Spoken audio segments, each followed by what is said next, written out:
Hello everyone, Radhe সবাইকে হরে কৃষ্ণ, জয় শ্রীকৃষ্ণ। আশা করছি তোমার সবাই খুব ভালো আছো। আমি খুব ভালো আছি। চলে এলাম চিরুষি গপু চ্যানেল থেকে ছোট করে মিষ্টি ভিডিও নিয়ে। গুড মর্নিং সবাইকে, শুভ সকাল। কেমন আছো তোমরা অবশ্যই কমেন্টে জানিয়ে দিও। তোমরা জানো আমি এখন রানীগঞ্জ এসেছি। আজকে সারাটা দিন কী খেতে চলেছি চলো এটাই শর্টকাট করে শেয়ার করে ফেলি এই ভিডিওতে। ফার্স্টে ঘুম থেকে উঠে একদম ফ্রেশ হয়ে চলে এসেছি 1 কাপ চা খেতে। আজকে বৌদি ভাই নিজের হাতে চা করে দিয়েছে। 1 কাপ দুধ চা, চারটে কুকিজ ছিল, বাট আমি একটাও কুকিজও খাইনি। কুকিজ খেতে আমার ভালোই লাগে, কিন্তু আমি খেলাম না কেন জানি না। তো খেয়ে আমি সকালে খাবারটা কমপ্লিট করলাম। তারপরে খেয়ে নিলাম হচ্ছে মুড়ির সাথে আলু চচ্চড়ি মেখে দিয়েছিল, সেই আলু চচ্চড়ি দিয়ে মুড়ি মেখে খেলাম। তখন কটা বাজবে, 9টা সাড়ে 9টা। তার সাথে একটা চিত্তরঞ্জন আর একটা রসগোল্লা খেয়েছিলাম। তারপর চলে এসেছি দেখো দুপুরে লাঞ্চ করতে। আর লাঞ্চে ছিল হচ্ছে তোমার ফ্রাইড রাইস, আলু ভাজা, আলু পোস্ত, তারপর একটা তারপর ছিল ভেজ ডাল, চিলি পানির, আর তার সাথে ছিল একটা লেবু।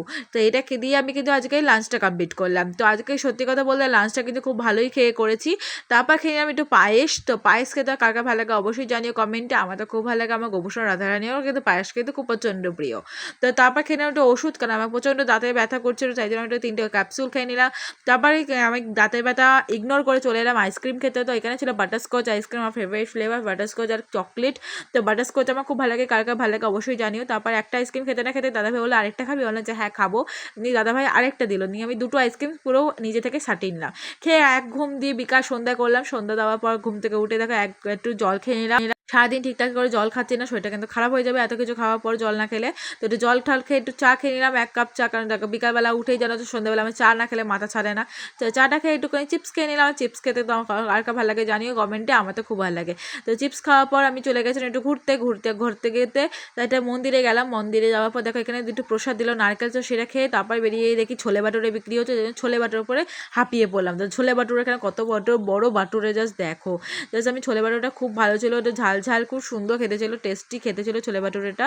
তো খেয়ে বাড়ি চলে এসেছি। বাড়ি এসে আবার 1 কাপ চা করলাম। তো চা এই দিন কবার চা খেলাম কমেন্টে জানিও। তো আমি চাটা খেয়ে নেওয়ার পর আমি চলে এলাম ডিনার করতে। ডিনার করার আগে একটুখানি মিষ্টি খেয়ে নিলাম। এটা ছিল কি কদমা ভোগ না কি এটা ছিল, যাই হোক সেটা সামথিং, তোমার নামটা জানলে অবশ্যই কমেন্টে জানিও। সেই মিষ্টিটা খেয়ে নেওয়ার পরে আমি ডিনার করতে চলেছি। ডিনারে ছিল আলু ভাজা, আলু সেদ্ধ, ভাত, তার সাথে ছিল হচ্ছে ভেজ ডাল, আর ছিল আলু পোস্ত আর একটা শশা। তো শশাটা দিয়ে দিয়েছে, একটু পর আলু পোস্তটা দিয়ে গেল। তো এটা খেয়ে আজকে ডিনারটা কমপ্লিট করলাম। তার সাথে কিন্তু লাস্টে চাটনি আর পাঁপড়টা খেলাম, কারণ সকালবেলা কিন্তু আমি চাটনি পাঁপড়টা খাইনি, আর পাঁপড়টা পুরো কিন্তু রুটির মতন হয়ে গেছিলো। যাই হোক কেমন লাগলো ভিডিওটা কমেন্টে জানিয়ে, ভালো লাগলে লাইক কমেন্ট করে দিও। ওটা সবাই